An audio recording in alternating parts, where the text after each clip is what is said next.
Hello students, स्वागत है आप सभी का एक और नई वीडियो में। आज हम करने जा रहे हैं हिंदी की वर्कशीट नंबर 3, जो कि क्लास 7th की वर्कशीट है। और ये जो वर्कशीट है बेटा वो है 28 जुलाई 2021 की। इस वर्कशीट में क्या करना है बेटा, इस वर्कशीट में हमें एक गद्यांश दे रखा है, जैसे कि आप देख सकते हैं यहाँ से लेके यहाँ तक। हमें इस गद्यांश को रीड करना है और रीड करने के बाद जो नीचे प्रश्न दे रखे हैं उन प्रश्नों के हमें उत्तर देने हैं। ठीक है।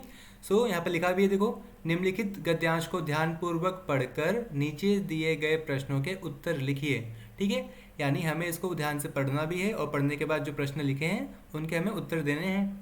सबसे पहले तो क्या लिखा है, भारत देश सबसे बड़े एशिया महाद्वीप में स्थित है, जो उत्तरी गोलार्ध में स्थित है। याद रखना, भारत आपको पता है, भारत जो देश है वो एशिया महाद्वीप में आता है। और एशिया महाद्वीप क्या है बेटा, हमारी दुनिया का सबसे बड़ा महाद्वीप है। ठीक है। विश्व का सबसे बड़ा महाद्वीप क्या है, एशिया महाद्वीप है। और भारत एशिया महाद्वीप के अंदर ही आता है। और जो एशिया महाद्वीप के अंदर भी कहाँ पे, याद रखना, वो भी उत्तरी गोलार्ध में। अब उत्तरी गोलार्ध दक्षिणी गोलार्ध आपको पता है। मान लो हमारी पृथ्वी है, पृथ्वी को बीच से कौन सी रेखा काटती है बेटा, भूमध्य रेखा, जो कि 0 डिग्री पे होती है। ठीक है। और भूमध्य रेखा पृथ्वी को 2 बराबर हिस्सों में बांटती है। ऊपर वाले को बोलते हैं उत्तरी गोलार्ध और नीचे वाले को बोलते हैं दक्षिणी गोलार्ध। तो भारत पूरी तरह से उत्तरी गोलार्ध के अंदर स्थित है। ठीक है। आगे लिखा है यहाँ पे, इस दुनिया में छोटे बड़े लगभग 400 से अधिक देश हैं, जिनमें से भारत देश क्षेत्रफल की दृष्टि से 7वां स्थान तथा जनसंख्या की दृष्टि से दूसरा स्थान रखता है। यानी अगर हम देशों की बात करें बेटा, तो छोटे बड़े हर देश को हम मिलाएं तो लगभग लगभग कितने 400 देश हैं पूरे विश्व के अंदर। और उनमें से हम भारत की बात करें बेटा, हमारा जो देश भारत है वो अगर हम क्षेत्रफल की दृष्टि से देखें, मतलब एरिया की दृष्टि से देखें, तो वो आता है 7वें नंबर पे। इसका मतलब क्या है, इसका मतलब ये है कि भारत से बड़े 6 और देश हैं। ठीक है। अब वो देश कौन कौन से हैं, अगर हम सब देशों को याद करना चाहें, हमें पता होना चाहिए, एक सीरीज के अकॉर्डिंग हम याद कर सकते हैं। सबसे बड़ा देश कौन सा है विश्व का सबसे बड़ा देश है रूस।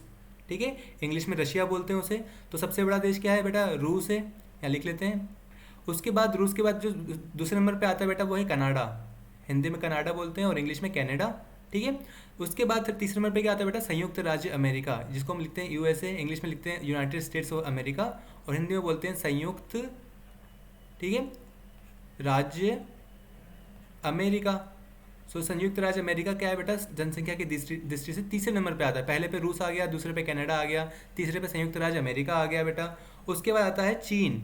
ठीक है। चीन आता है चौथे नंबर पे। चीन के बाद आता है बेटा ब्राज़ील। ठीक है। ब्राज़ील आता है 5वें नंबर पे। और ब्राज़ील के बाद आता है ऑस्ट्रेलिया। ठीक है। यहाँ लिख सकते हैं हम ऑस्ट्रेलिया, जो कि आता है 6ठे नंबर पे। और ऑस्ट्रेलिया के बाद आता है भारत का नंबर। यानी भारत अगर हम देखें तो क्षेत्रफल की दृष्टि से 7वां बड़ा देश है। ठीक है। अगर जनसंख्या की बात करें बेटा, पॉपुलेशन की बात करें, तो भारत विश्व में दूसरे नंबर पे आता है। ठीक है। जैसे पहले नंबर पे कौन सा है, पहले नंबर पे आपको पता होना चाहिए, पहले नंबर पे जो है वो चीन है। तो यानी कि अगर हम जनसंख्या की दृष्टि से देखें तो चीन है पहले नंबर पे, भारत है दूसरे नंबर पे। और अगर हम क्षेत्रफल की दृष्टि से देखें तो भारत है 7वें नंबर पे। ठीक है। यानी भारत से बड़े और 6 दो देश और हैं। आगे लिखा है, मेरा देश भारत ही ऐसा देश है जहाँ सभी धर्मों के लोग एक साथ मिलजुल कर रहते हैं। ठीक है। हमारा जो कंट्री इंडिया है बेटा, यहाँ पे बहुत सारे धर्म पाए जाते हैं। ठीक है। हिंदू, मुस्लिम, सिख, ईसाई, ये तो 4 तो धर्म मेन है ही। इसके अलावा और भी छोटे छोटे कई सारे धर्म भारत के अंदर है। और यहाँ पे सारे के सारे धर्म आपस में मिलजुल कर रहते हैं। तो वहीं सभी देशवासी मिलकर अपने देश की आन और शान के लिए कुर्बान होने का जज्बा भी रखते हैं।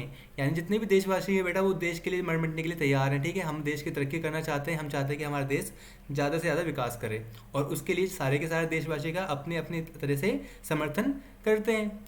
आगे लिखा है यहाँ पे, मेरे देश को प्राचीन काल में आर्यवर्त, ब्रह्मावर्त तथा हिंदुस्तान कहकर पुकारा जाता था। अब देखो, भारत के कई सारे नाम थे। प्राचीन काल में भारत को आर्यवर्त कहते थे, ब्रह्मावर्त कहते थे, हिंदुस्तान कहते थे। ठीक है। यहाँ लिखा है, मेरे देश भारत का नाम भारत ऋग्वैदिक काल के प्रमुख जन भरत के नाम पर पड़ा है।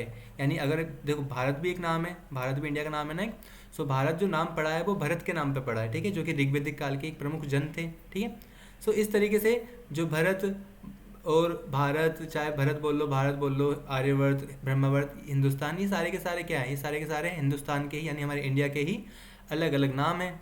अब जो गद्यांश को हमने रीड किया है बेटा, इसमें हमने बस ये जाना कि भारत को, मतलब भारत की जो धरोहर है, भारत के जो यहाँ के जो लोग हैं, यहाँ के जो धर्म है, वो कितने भारत के लिए ज़रूरी है। और भारत का हमने ये जाना कि भारत जो जनसंख्या के हिसाब से दूसरे नंबर पे आता है और क्षेत्रफल के हिसाब से 7वें नंबर पे आता है।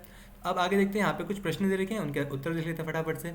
सबसे पहला प्रश्न क्या है बेटा, निम्नलिखित शब्दों, मतलब यहाँ पे लिखा है निम्नलिखित शब्दों से अपने मनपसंद वाक्य बनाइए। अब यहाँ पे देखो दृष्टि दे रखा है, क्षेत्रफल दे रखा है और प्राचीन दे रखा है। तो आपको इन 3 शब्दों से अपने मनपसंद वाक्य बनाने हैं। आप कोई भी वाक्य बना सकते हैं जिसके अंदर दृष्टि का प्रयोग होना चाहिए या क्षेत्रफल का प्रयोग होना चाहिए और प्राचीन का प्रयोग होना चाहिए। इसके बाद आगे दिखता है आगे कौन सा क्वेश्चन है। सेकंड क्वेश्चन में बेटा जो प्रश्न 2 है उसमें लिखा है निम्नलिखित शब्दों के सामने उनके समान अर्थ लिखिए। यानी देश का मतलब क्या होता है, राष्ट्र। अधिक का मतलब होता है ज़्यादा या प्रचुर। स्थित का मतलब क्या होता है बेटा, विद्यमान। ठीक है, अब इनकी मीनिंग आपको सामने लिखनी है।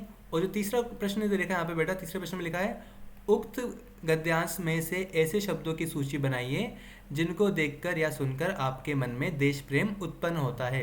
अब देखो गद्यांश को पढ़कर हमें ऐसे शब्दों की लिस्ट बनानी है जिनको पढ़ने के बाद हमारे अंदर देशभक्ति की भावना उत्पन्न होती है। तो वो कई सारे वर्ड्स यहाँ पे मिल सकते हैं, जैसे मान लो हमने लिखा ना सभी धर्म, ठीक है, मिलजुल कर रहना। इसके अलावा देशवासी हो गया, देशवासी को आप लिखना चाहो तो लिख दो, वरना आगे और भी है जैसे देश की आन, देश की शान, ठीक है, देश के लिए कुर्बान होना। ये सारे के सारे ऐसे शब्द हैं जिनको रीड करने के बाद हमें क्या होता है, हमारे अंदर मतलब एक देशभक्ति की भावना उत्पन्न होती है। तो इसके आंसर फटाफट से फाइंड कर लेते हैं पहले। ठीक है, सबसे पहले क्वेश्चन नंबर 1 देखते हैं।